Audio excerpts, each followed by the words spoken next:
Hello everyone, welcome to Everyday Essential series of Shantha Lakshmi IAS Academy, where we are going to discuss important topics from the Hindu and the Indian Express. So today, as part of this series, let us discuss the topics from 28th June 2025, where we are going to discuss about the Godavari Banakacherla project. The second is the FASTag annual pass, and third is the Green India Mission, and fourth Kandla port, and finally Syria country mapping. So coming to our first topic, that is Godavari Banakacherla project. So why we are discussing this? The Andhra Pradesh government has proposed this river linking project. River linking project on Godavari, that is Godavari Banakacherla project. And regarding this, the Telangana Chief Minister Revant Reddy and the Telangana Minister for Irrigation N. Uttam Kumar Reddy sought the intervention of the Union Jal Shakti Ministry to stop this Godavari Banakacherla project. Why to stop this? If this project has conceived in Andhra Pradesh, this might create the detrimental effects to the people of Telangana in the areas of water flow. So we'll see what is this Godavari Banakacherla project. It is a proposed river linking project of Andhra Pradesh, as we discussed in the last slide. And what is the aim of this project? It aims to divert the Godavari water, the river Godavari water, to Krishna River. Krishna River and finally to the Bollapalli Reservoir via the Nagarjuna Sagar right bank canal and finally channeling water through Banakacherla Reservoir through a 31-kilometer long tunnel. So the aim of this project is to divert the Godavari water to the Krishna River. How? By utilizing this Bollapalli Reservoir via the Nagarjuna Sagar right bank canal and channelizing this Banakacherla Reservoir by constructing a 31-kilometer long tunnel. If this project is conceived or achieved, it provides drinking water to 80 lakh people and also irrigates around 7.5 lakh acres of the farmland. And it also helps to mitigate the drought-prone areas. Drought-prone areas of Prakasham district, Nellore and other Rayalaseema district. Remember, this Godavari Banakacherla project is a project of this river linking project of Andhra Pradesh, which aims to divert the Godavari water to Krishna water. Now moving to our second topic, that is the FASTag annual pass. So what is this FASTag annual pass and why we are discussing this? The Union Ministry of Road Transport and Highways Minister, that is the Nitin Gadkari, announced a FASTag based annual pass for rupees 3,000 for ensuring the hassle-free highway travel. We have the bus pass, metro pass and railway pass, and now we got this FASTag based annual pass for the rupees 3,000. This annual pass is exclusively for the non-commercial private vehicles. Remember, it is exclusively for the non-commercial private vehicles such as cars, jeeps and vans.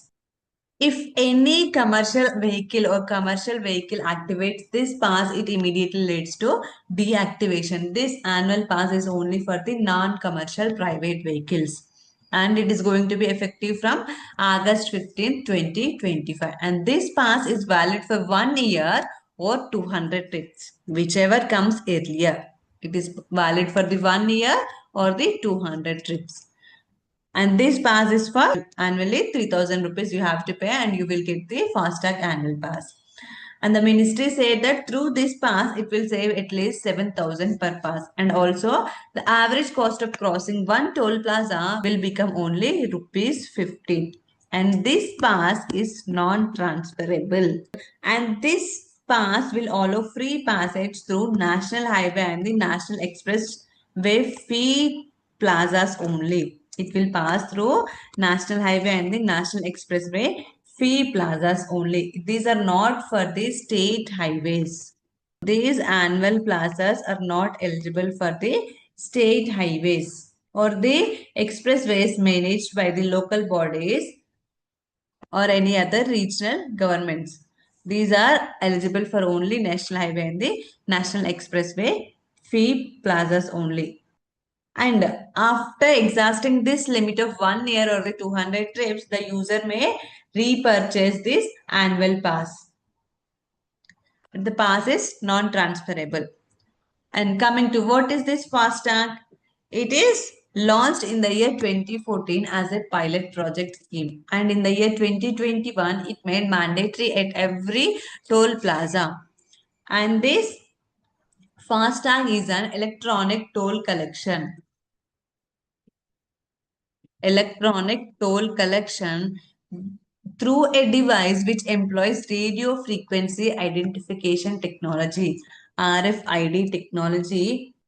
RFID technology, that is, a sticker is posted on the windscreen of the vehicles, which will automatically detects the amount and will allow the vehicle to pass through the toll plaza. And this is managed by the National Payments Corporation of India and the National Highway Authority of India. Now moving to a third topic, that is Green India Mission. So why we are discussing this? The center recently released a revised document for the National Mission for Green India, also known as the Green India Mission. So before going into the revised mission for what is this Green India Mission, let us discuss what is this Green India Mission. This Green India Mission was rolled out in 2014 as one of the 8 missions under India's National Action Plan on Climate Change. So there are 8 missions and Green India Mission is one of those National Action Plan on Climate Change. This to be implemented over 10 years from 2014 to 2024. And the GIM, the Green India Mission's core aim is to combat the efforts of the climate change by how? Through increasing the forest and the tree cover on forest or the non-forest lands, increasing the forest and the tree cover, and also through ecological restoration of degraded ecosystems and forest, along with that improving the livelihoods of communities dependent on the forest produce.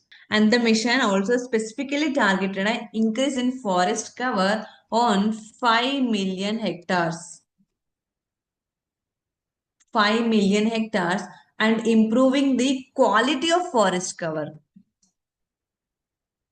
Quality of forest cover on another 5 million hectares.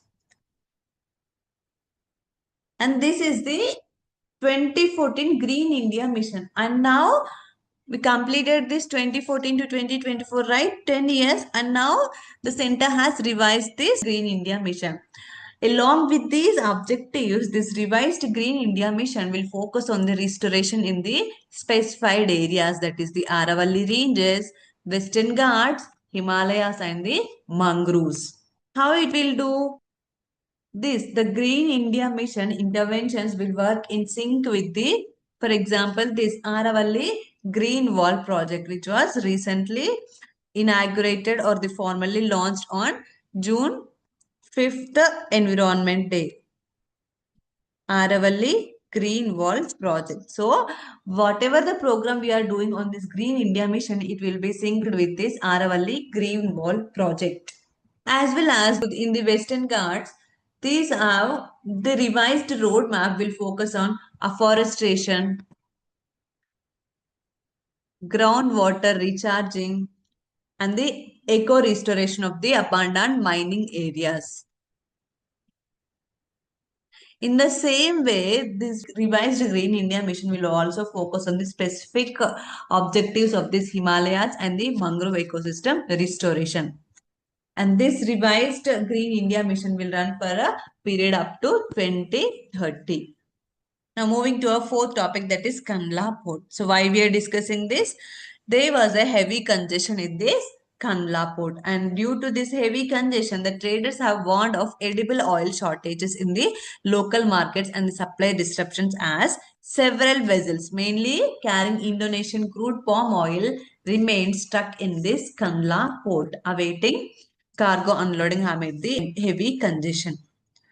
So this Kandla Port was established in the year 1950 as a seaport at the Gulf of Kutch in Gujarat.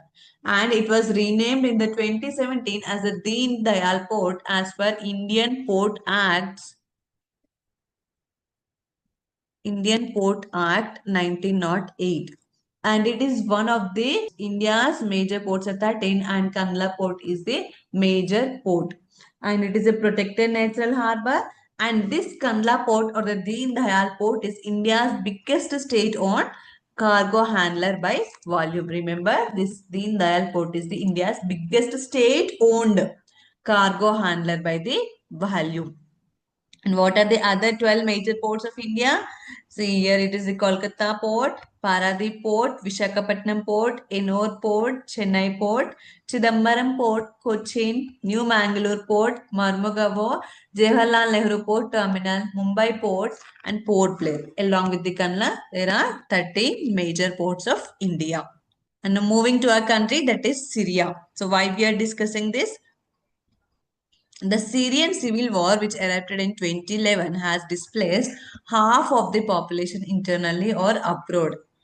And regarding this, the UN Refugee Agency has said that over 2 million Syrians who had fled their homes during the civil war in the 2011 have returned since Bashar al-Assad overthrow in the December 2024. So many people have, half of the population have displaced due to this Syrian civil war in 2011. Now the UN Refugee Agency has said that over 2 million people have returned after the Bashar al-Assad overthrow in the December 2024. And this Syria is a country in the West Asia. You can see the bordering countries here. It is Syria. It is bordered by Iraq to this east and Turkey on its north and Lebanon and here Mediterranean Sea and Jordan and also some little bit of Israel also. And its capital is Damascus. And this Damascus is on this Barada river. And other rivers include the drainage system of this Syria include Euphrates river and the Orontes river. The highest peak of this Syria is the Mount Hermon. And Arabic is its official language of Syria. So that's all for today. Thank you.